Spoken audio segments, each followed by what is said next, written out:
You know, I've never liked Draymond Green for a multitude of reasons.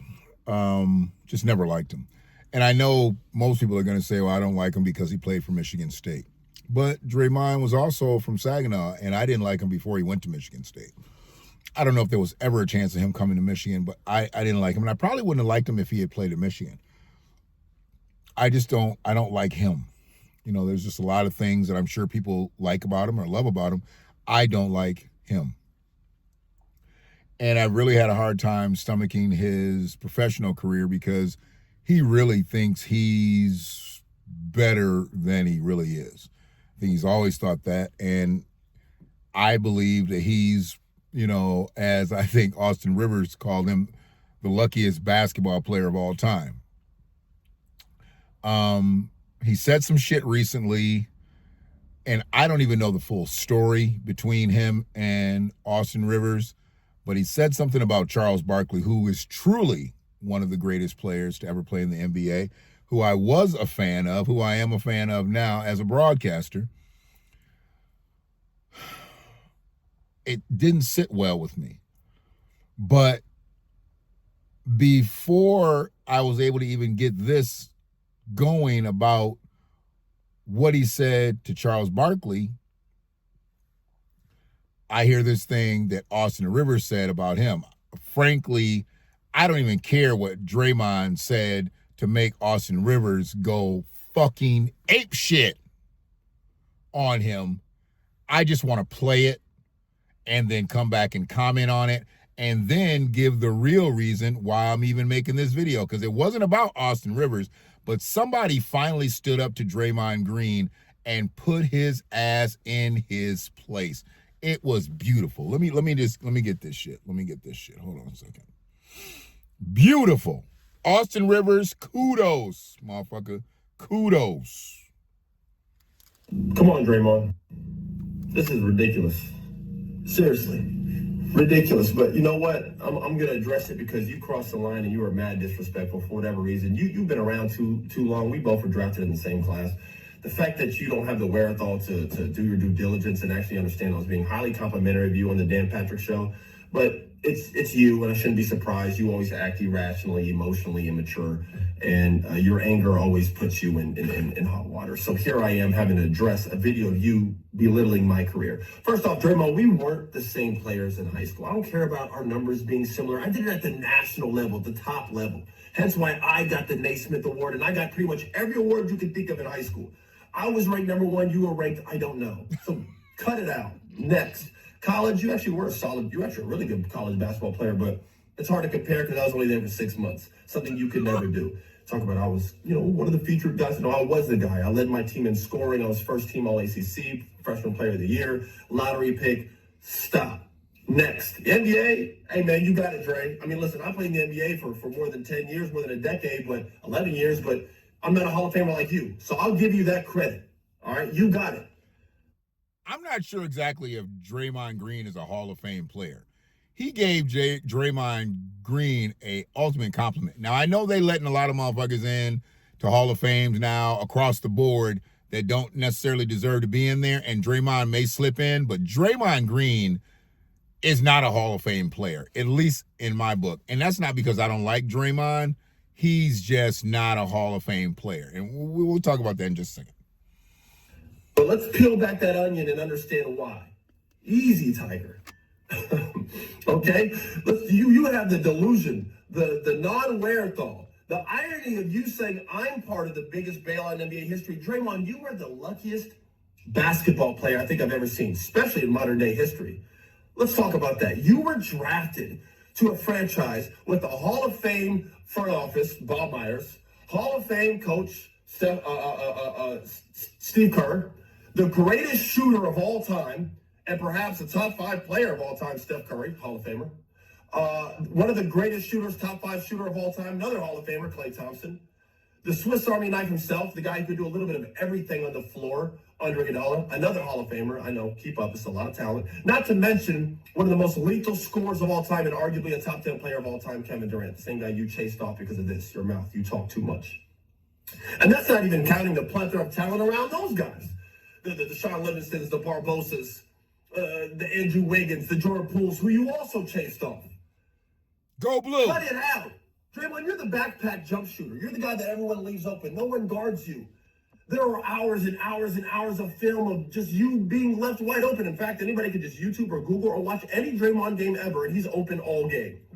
There are clips of you getting a rebound and just driving in a straight line and just getting a wide open layup because everyone's fanning out to guard the actual talent on the team. Talking about Steve Kerr ended your career. Bro, Steve Kerr made your career. How dare you? Coming at me? Are you kidding me? I wish I could give my son $200 million if I was a coach. The NBA doesn't give coaching jobs to guys who may or may not sucker punch one of the players and staff. You need to fall back, Dre. Let's just be frenemies. Whew. That light-skinned motherfucker got in Draymond's ass.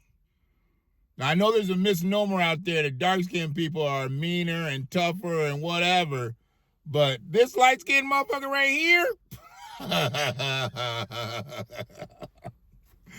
yeah, Draymond, leave this boy alone. Leave him alone.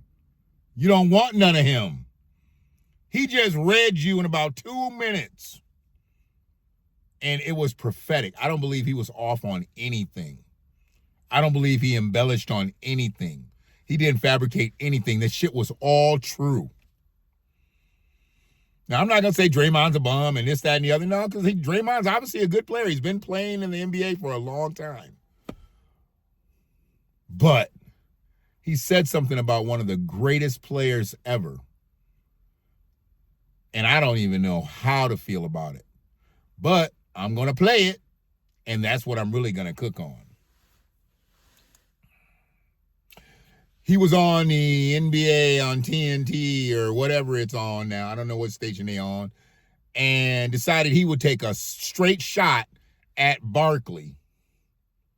Because Barkley was saying how sports were for younger players and older players shouldn't be expected. I'm going to play it. And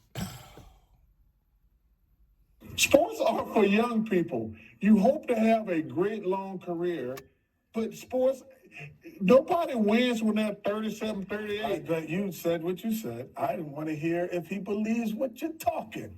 Yeah, I mean, I think the goal is just to not look like you in the Houston Rockets uniform. Yeah. Is ultimately the goal for us. Like, we don't want to. What does that look like? Did you see it? I'm just asking. I saw it. I mean, so, you know, we're always going to try to compete.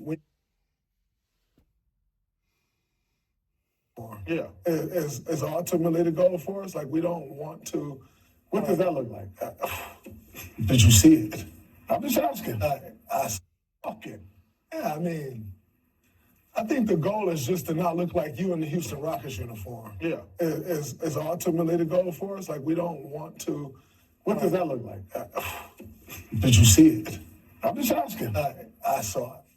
I mean, so I think the goal is just to not look like you in the Houston Rockets uniform. Yeah. Is ultimately the goal for us. Like, we don't want to.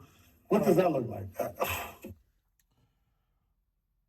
Talking shit about Charles Barkley by the time he got to the Houston Rockets in like 96. Now, granted, Draymond Green at this time was only like 6 years old. So he wasn't a big basketball fan at that point. He was still trying not to piss on himself in first grade. But everybody is a scholar. Everybody's basketball IQ is so high once they become a professional athlete, but it's not. He would have stood down on this shit if he had the real intelligence that he thinks he has. In 1996, Charles Barkley, yes, was playing for the Houston Rockets. Yes, he was. Averaging 16 points a game. Averaging 12 rebounds a game. Still, he started in the early 80s in the NBA. And he's still playing in the NBA 12 years later at a clip at 16 and 12. A clip that Draymond Green has never averaged in one season his whole career. He's never averaged 16 points in a season. His high is 14. I didn't even go look to see what his highest rebound average was. Maybe I'll do that right now. Right now. I'll do that right now. Right in the middle of this fucking clip. What's the highest rebound average Draymond Green has had in his career?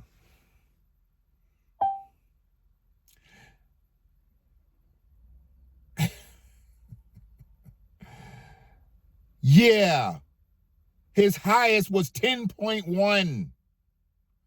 He's averaged 9.5 per game. Oh, I'm sorry. His highest single season rebound average in his career was 9.5, and that was the same season that he got the 14 points. So the 2015-16 season was a high point 10 years ago. Barkley was at the end of his career, still averaging 16 and 12. This motherfucker ain't never averaged 16 and 12. He ain't never averaged 16. He ain't never averaged 12 in any season. But he wants to talk about what Barkley looked like in 96 for the Houston Rockets. He looked better than you looked ever, Draymond. See, the rings make people think that there's so much shit going on with these guys. Draymond doesn't get any rings if he doesn't play for the Golden State Warriors. If he plays for any other team in the NBA, he would have never gotten any rings. He was surrounded with the most talent ever he could be, periodically moving chess pieces, putting the right people in play to get 4 championship rings. He wouldn't have a fucking ring. He would have never put any other team over the top. Draymond was not a game changer. All the shit that Austin Rivers said about him, it was prophetic.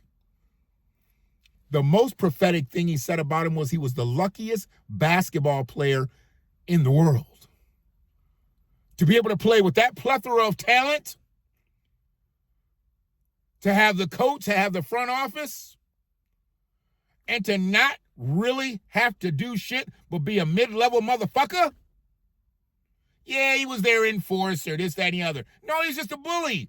His name is Day-Day. He can't be anything else but a bully. Day-Day.